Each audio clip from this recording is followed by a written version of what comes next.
Regresamos con PBO Radio 91.9 de la FM. Estamos en comunicación con César Gutiérrez en línea. Él ha sido expresidente de Petroperú.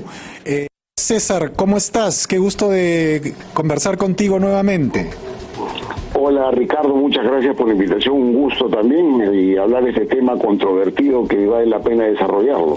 Sí, el tema para poner, digamos, en autos a nuestros amigos que nos están escuchando y que no son expertos en esta situación, es la designación de Daniel Salaverry como presidente de Perú Petro. Esto ha sido anunciado ayer.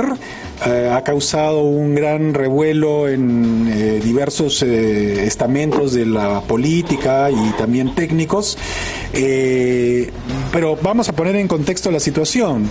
Daniel Salaverry ha sido ex candidato a la presidencia de la República por Somos Perú y también ha sido expresidente del Congreso de la República en el Congreso 2016-2020, en ese periodo precisamente congresal, y bueno, ahora ha sido nombrado por el presidente de la República presidente de Perú Petro. Se le cuestiona que no tiene las capacidades legales para ser presidente de Perú Petro. ¿Tú qué opinas al respecto, César, que ha sido presidente de Petroperú? Bien, Ricardo, mira, primero hay que aclarar, la gente a veces no sabe diferenciar Petroperú de Perú Petro, ¿no? Petroperú es un productor de hidrocarburos hoy en día, refinador, productor de combustibles. Perú Petro es una empresa estatal cuyo rol es promocionar la exploración y la explotación de hidrocarburos, es decir, gas y petróleo. Y a Daniel Salaverry lo ha nombrado presidente de esta empresa promotora de exploración y producción de hidrocarburos. El Perú Petro, que fue creado en 1993, tiene su propia ley, y en la propia ley indica que el profesional que preside, que es nombrado por el Ministerio de Energía y Minas, debe tener experiencia acreditada en el sector. De hecho no lo tiene, pues Daniel Salaverry no tiene esa experiencia en el sector, él no ha trabajado en el sector. La historia de 1993 hasta la fecha de los presidentes que se llaman Perú Petro, todos han tenido experiencia en el sector, y de ahí inclusive la sorpresa y la crítica que viene de mucha gente que trabaja en gas y petróleo, y también de la clase política que hace un cuestionamiento más político que técnico. Y han iniciado la crítica por esta falta de cumplimiento del artículo 13 de la ley de Perú Petro, que exige experiencia de haber operado en esta actividad, que Daniel Salaverry no la tiene, ¿no? Ahora, siendo abogado del diablo, obviamente Daniel Salaverry levanta controversias por una serie de razones que no viene al caso discutir aquí, porque estamos de alguna manera discutiendo el nombramiento específico en Perú Petro. Pero siendo abogado del diablo, podríamos decir que, como hay un dicho en derecho, el que puede lo más, puede lo menos. Y Daniel Salaverry, nos guste o no, ha sido expresidente del Congreso de la República, es decir, expresidente de un poder del Estado. Y la pregunta, digamos, por sentido común sería, ¿por qué no podría ser, más allá de lo que diga específicamente el tenor de la ley, presidente de algo que es inferior al Congreso de la República o a un poder del Estado, como es una empresa como Perú Petro? Entonces, te traslado esa inquietud. No, y es correcta, Ricardo, porque a eso en la línea de lo que estás mencionando te agrego algo. Daniel Salaverry presidió una comisión investigadora de actos de Petroperú, que es una empresa que estaba en el sector, digamos, de gas y petróleo. Entonces, en ese mismo sentido, de hecho, una discusión de naturaleza política, que es donde se va a llevar, se va a decir, si en el Congreso ha visto temas relacionados al sector de hidrocarburos, ¿por qué no se le puede atribuir eso como una experiencia? Entonces yo, en un artículo que he publicado hoy día en Expreso, lo que menciono es justamente eso, o sea, el responsable de la designación es el ministro de Energía y Minas, de acuerdo a la propia ley de Perú Petro. Y desde el Congreso la oposición lo está llamando al ministro de Energía y Minas o está proponiendo llamarlo. Interpelación, sí. Vi interpelación de que responda por qué. Y en esa discusión que es naturaleza política, por supuesto se va a argumentar lo que está diciendo y se va a sumar lo que yo te digo porque ha presidido comisiones investigadoras. Y además en una votación, como vienen las cosas, nada te asegura que la oposición tenga los votos suficientes para interpelar y peor aún censurar al ministro. En esos términos de discusión política, Daniel Salaverry puede salir bien parado, ¿no? Ahora, si se logra la interpelación o la censura del ministro, tendría que renunciar también Daniel Salaverry, supongo.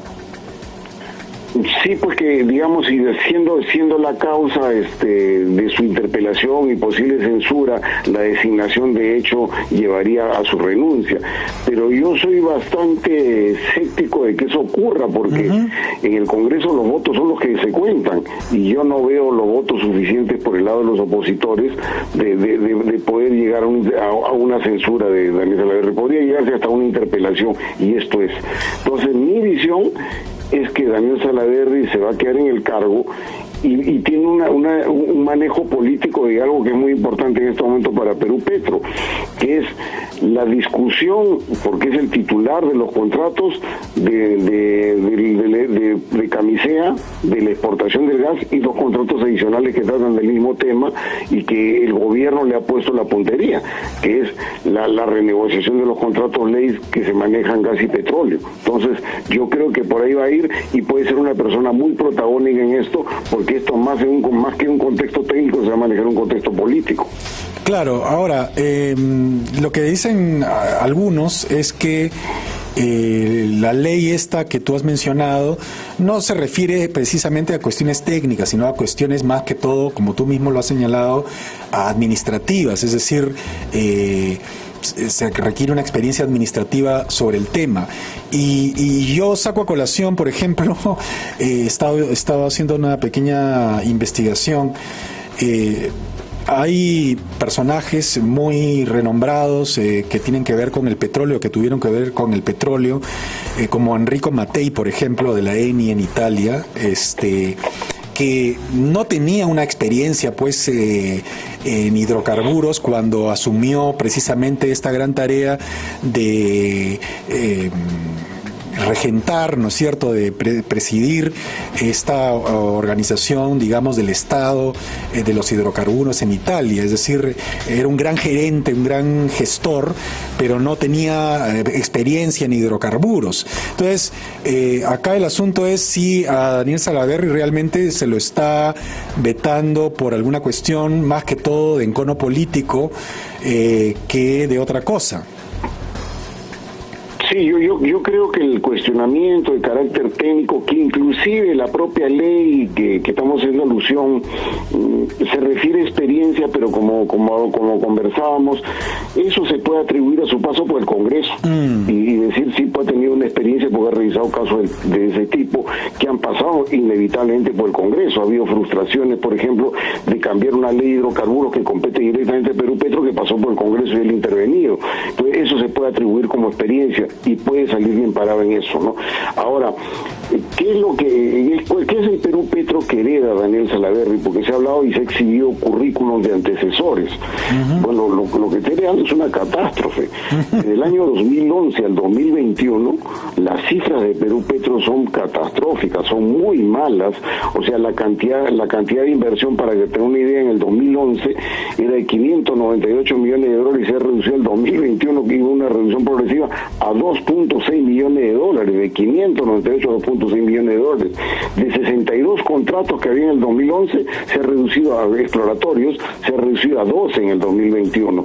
Esas son cifras contundentes que dicen que, si bien es cierto, hubieron pergaminos importantes en sus antecesores, los resultados han sido muy malos.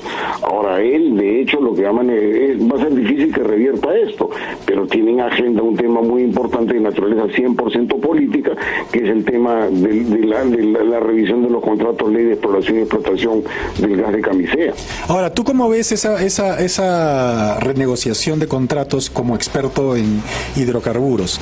¿Qué es lo que tendría que hacer una persona como Daniel Salaverry para llevar a buen puerto una renegociación que evidentemente sea favorable para los intereses del Perú? Mira, la mirada se han puesto sobre un supuesto incremento de la retribución al Estado, que es lo que se llama las regalías. Uh-huh. Pero no es el único tema, porque el propio gobierno ha puesto en agenda el tema del gas licuado de petróleo, que es el gas de balones, y la masificación del gas natural, que es el tendido de redes por las calles. ¿Y eso cómo se logra? Porque muchos, no expertos, sino opinólogos, dicen que una cosa no tiene que ver con la otra, que el Estado es el que tiene que masificar el gas y no la empresa. Entonces, uno más bien se hace una opinión de personas que no son conocedores de la materia. Tú, como conocedor de la materia, ¿cómo ves esta situación? Voy a eso rápidamente, porque yo veo 3 temas en agenda: el gas licuado de petróleo, que es el gas en balones, el tendido de redes y suministro de gas natural a los domicilios, que es lo que llaman masificación, y el tema de la retribución al Estado, que es lo que se llama regalías. Manejado bien en discurso político, en el tema, por ejemplo, del suministro del GLP, los productores tienen muy poca participación, porque ellos producen y llevan al Callao, y ahí termina su responsabilidad. Podrían ofrecerse un descuento y en un buen discurso queda muy bien, porque todo lo que ocurre desde el Callao hasta el domicilio son otros actores que no tienen nada que ver con el productor. Eso no es el mayor problema para el productor. El productor le puede ofrecer un descuento al Estado y uno puede decir, fue mi gran logro. El segundo tema es la masificación del gas. La masificación del gas, los volúmenes son pequeñísimos, porque el sector domiciliario consume muy poco. Para que tengas una idea, 6 a 7 empresas eléctricas consumen 62% del volumen y 1 millón de domicilios consumen el 2% del volumen, y no tienen ningún problema en dar más gas. Y el problema de tendido de redes tampoco compete al productor, es un tema de inversión de distribuidores de gas por redes, y eso lo puede ceder muy fácilmente la empresa. Con esos 2 puntos tú puedes dar una imagen muy positiva de lo que hiciste, como triunfo, y postergas el tema de fondo, que es el tema de las regalías. Entonces creo que a alguien que maneja muy bien los discursos de naturaleza mediática, yo creo que se puede manejar bien en 2 de 3 temas y exhibir como un gran logro. Eso yo creo que es lo que esperaría. Si él entra directamente a la discusión de las regalías, sí se mete en un problema, porque de hecho la empresa va a decir, yo tengo estabilidad jurídica garantizada y esto responde a mi equilibrio económico, y por lo tanto lo va a negar. Pero si entra por los otros 2 temas y le exhibe el logro como logro sin serlo, pues va a quedar regio. Y eso no hay que descartar para alguien que tenga experiencia política como Daniel Salaverry. O sea, el tema álgido ahí son las regalías. ¿Y por qué digamos, ese tema es tan importante? A veces se entiende así para el partido de gobierno, el tema de las regalías.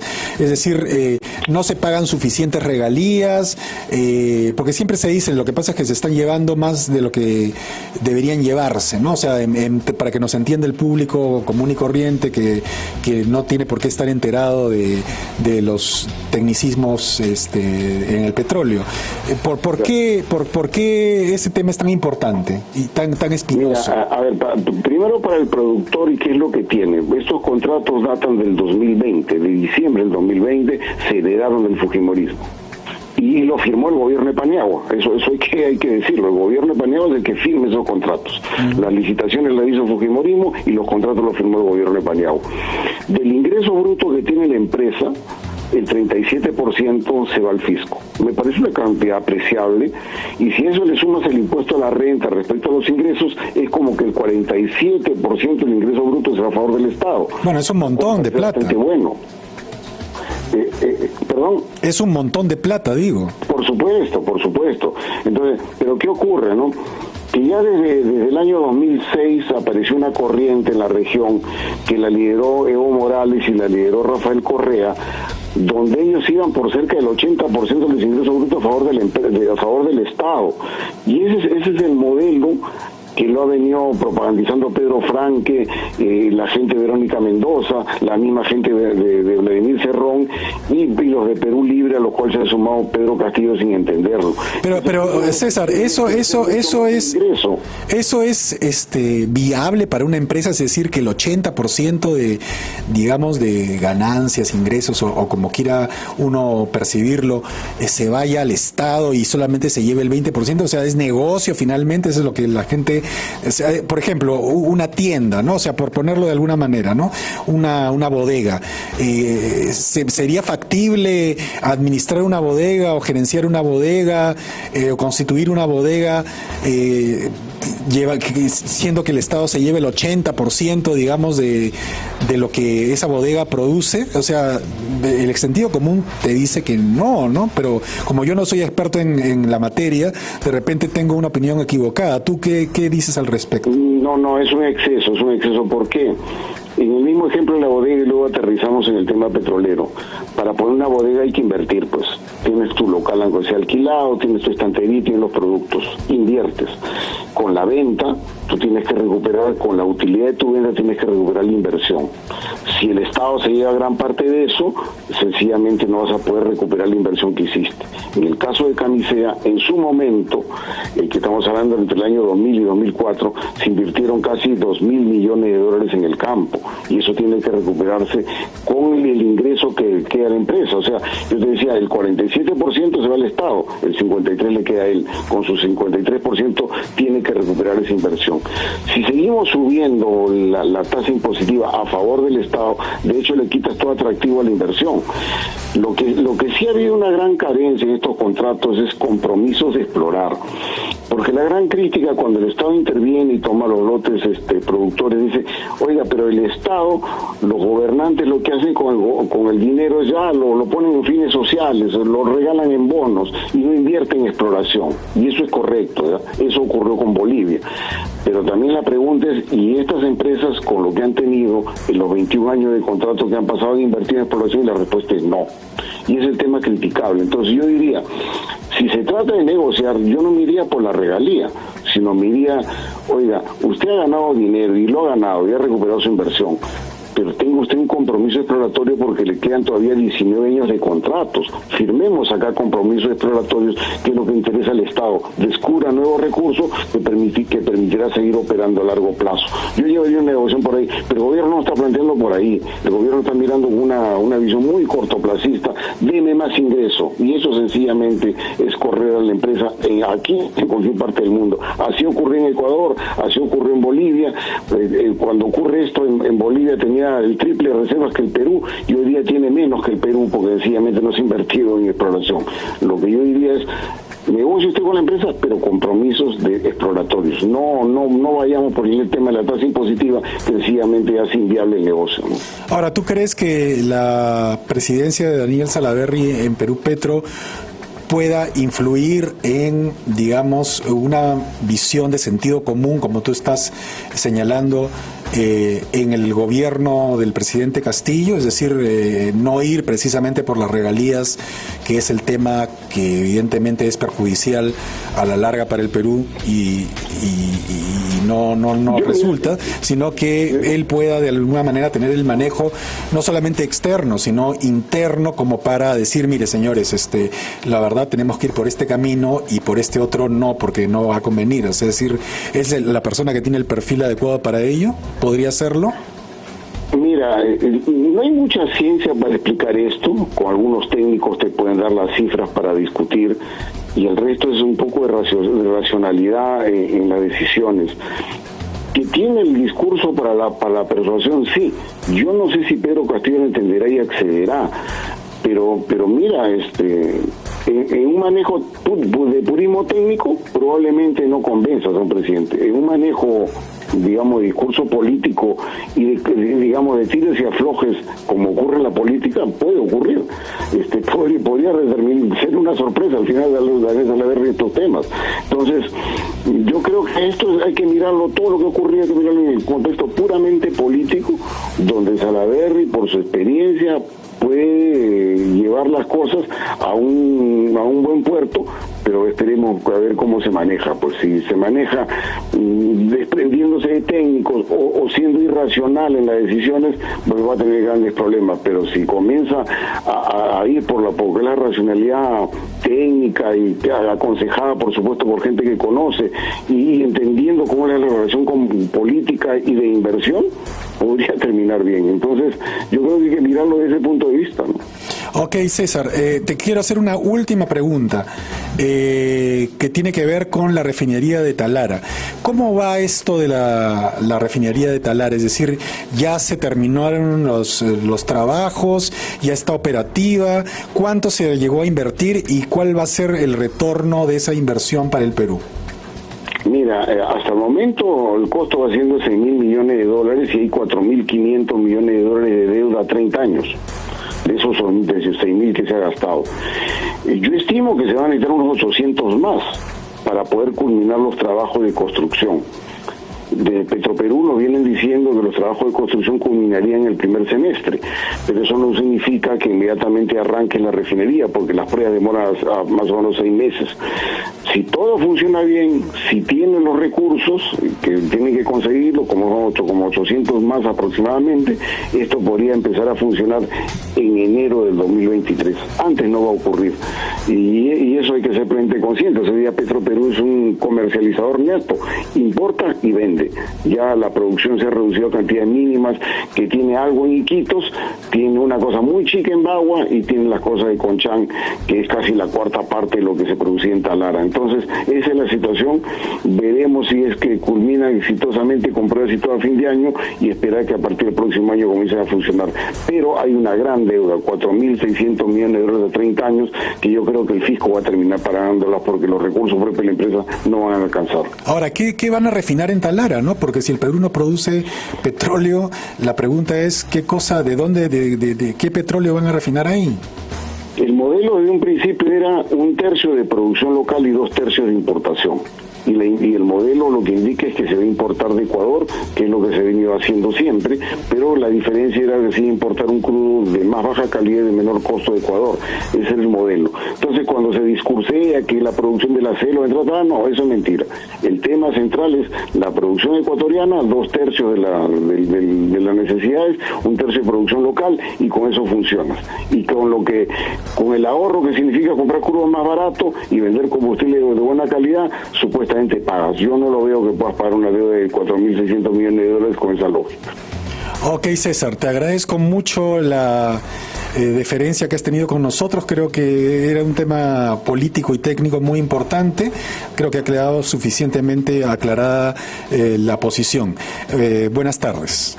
Buenas tardes, Ricardo, muchas gracias. No, gracias a ti. Bueno, amigos, ahora viene Misterios y Leyendas.